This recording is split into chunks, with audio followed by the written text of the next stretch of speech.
Hello everyone, welcome to Mithilesh commerce classes. Mithilesh commerce classes में आप सभी का स्वागत है। आज हम फिर से क्या करेंगे, कोरिलेशन है उसकी जो अपना कोरिलेशन चैप्टर चल रहा है उसको हम आगे कंटिन्यू करेंगे। तो इससे पहले आप बता दें कि यदि हमने मेजरमेंट ऑफ द कोरिलेशन है उसमें आपको जो ग्राफिकल मेथड है या फिर हमारा जो मैथमेटिकल मेथड है वो आपको अच्छे से समझा दिया है। इससे पहले क्लास में जाके आप उसको अच्छे से समझ सकते हैं। और आज हम क्या करेंगे, आज जो अपना न्यू टॉपिक है वो है प्रोबल एरर यानी संभाव्य विभ्रम। इसमें क्या होता है, जो प्रोबल एरर होता है ये एक डिफाइन करता है जो कोफिशिएंट ऑफ कोरिलेशन के जो हमारे अपर जो लोअर लिमिट है जिसके मध्य हम क्या करते हैं, हम अपने सहसंबंध गुणांक के जो समान अवसर प्राप्त हो सकते हैं उसके द्वारा हम इसमें क्या करेंगे, इसको हम डिफाइन करेंगे। तो प्रोबल एरर क्या होता है देखते हैं। Probable error define the limit above and lower the size of the coefficient determined within which there in an equal chance that the coefficient of the correlation similarity calculate for other sample will fall। यानी जो हमारा संभाव्य विभ्रम है वो प्राप्त सहसंबंध गुणांक की जो ऊपरी और जो निचली सीमाओं को क्या करता है, परिभाषित करता है, जिसके अंतर्गत हम अन्य जो सैंपल्स यानी अन्य न्यायाधर्शों का उसी प्रकार से निर्धारित सहसंबंध गुणांक पाए जाने के समान ही हम अवसर प्राप्त हो सकते हैं। ठीक है, तो इसमें हम प्रोबल एरर है, प्रोबल एरर में हम क्या करते हैं, हम लिमिट्स को क्या करते हैं इसमें डिफाइन करते हैं। आगे हम इसमें जो प्रोबल एरर है, प्रोबल एरर के अंदर सबसे मेन जो इसमें है वो हमारा जो इसका फॉर्मूलाज है ये हमारे लिए बहुत ही इंपॉर्टेंट होने वाला है, क्योंकि फॉर्मूला है इसके द्वारा हमें क्वेश्चन दिया जाता है और फॉर्मूला के आधार पर हम क्वेश्चन को हम क्या करेंगे, उसको आंसर निकालने की कोशिश करते हैं। ओके, जो हमारा ज़्यादातर एग्जाम होते हैं, चाहे वो आप कौन से भी कोई लेक्चर एग्जाम ले लो या फिर आपको NT UGC नेट एग्जाम ले लो या फिर कोई भी अपना जो जैसे कोई भी जहाँ पे स्टैटिक्स आता है, जो भी कोरिलेशन आता है, तो उसके अंदर ये प्रोबल एरर है, ये बहुत ही इंपॉर्टेंट होने वाला है।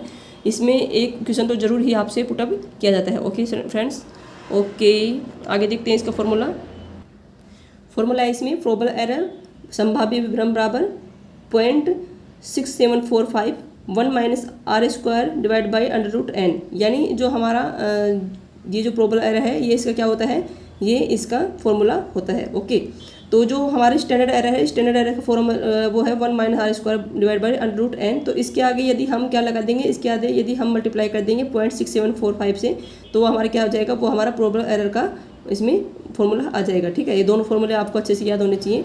ये हमारे डायरेक्टली ऑप्शन में देके और डायरेक्टली हमारे स्टैंडर्ड एरर, प्रोबल एरर या फिर हमारा जो कैलिब्रेशन का जो या कोवेरिएंस को जो भी हमारा फॉर्मूला है उसको हम मैचिंग करने के लिए भी दे सकते हैं, या फिर हमारे इससे कोई भी मैथमेटिकल क्वेश्चन इस भी पुटअप करवा सकते हैं। ओके, आगे हम देखते हैं जो प्रॉपर्टी है प्रोबल एरर की, वो आगे हम आपको बताएंगे। Property of the probable error यानी प्रोबल जो हमारा प्रोबेबल जो एरर है उस संभाव्य विभ्रम की क्या उसकी प्रॉपर्टी, क्या उसके गुण है।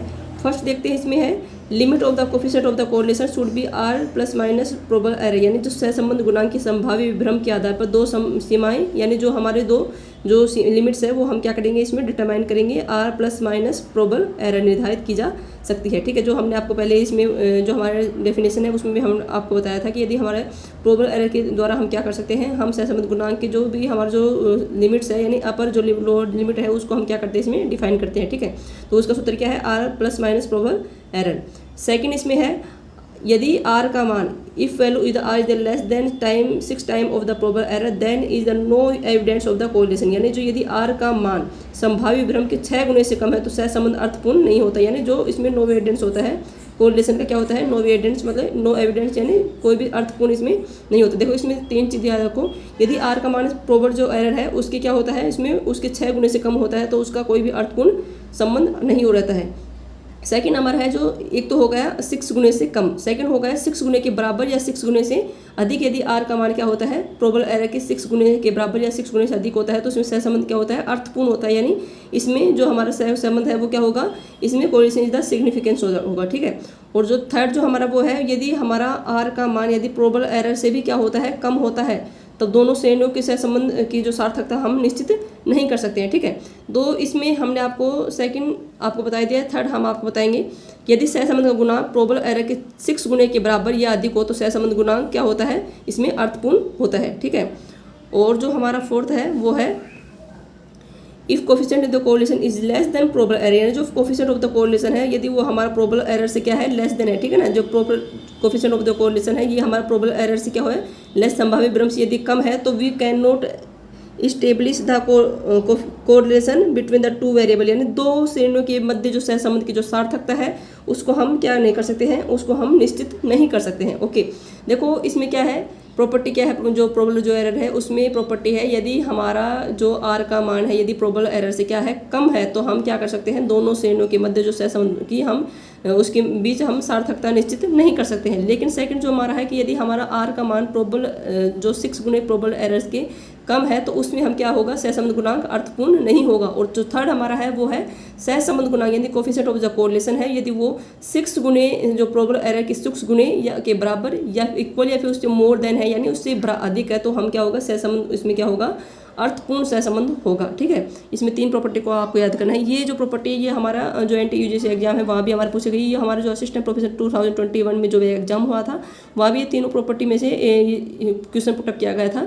और कहीं भी आप एग्जाम ले लो वहाँ पे ये प्रोबेबल एरर है उसकी प्रॉपर्टी से भी हमारा क्वेश्चन ये पुटअप किया जाता है, जो कि ये 3 प्रॉपर्टी बहुत ही इंपॉर्टेंट प्रॉपर्टी होने वाली है।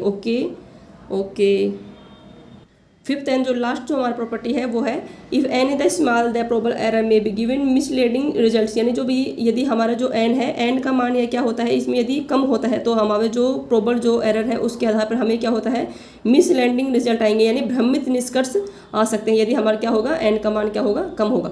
तो हमारे प्रोबेबल एरर की जो प्रॉपर्टी है उसमें हमें क्या याद रखना है कि जो प्रोबेबल एरर है वो हमारा क्या करता है, कोफिशिएंट ऑफ कोरिलेशन है उसके हमारे जो अपर लिमिट्स एंड जो लोअर लिमिट्स होते हैं उसको हमारा क्या करता है, इसमें हमें डिफाइन करता है। सेकंड हमारा है यदि हमारा आर का मान है वो यदि क्या है, जिसमें कोफिशिएंट ऑफ जो कोरिलेशन है उसका मान यदि हमारा प्रोबेबल एरर है उसके मान से भी यदि कम है तो वो क्या होगा, उस केस में हमें जो सहसंबंध की हम सार्थकता निश्चित नहीं कर सकते हैं। सेकंड हमारा हम है कि यदि हमारा आर का मान यानी कोफिशिएंट ऑफ कोरिलेशन है वो प्रोबेबल एरर है उसके जो 6 गुने से भी कम है तो हम क्या होगा, सहसंबंध हमारा अर्थपूर्ण नहीं होगा।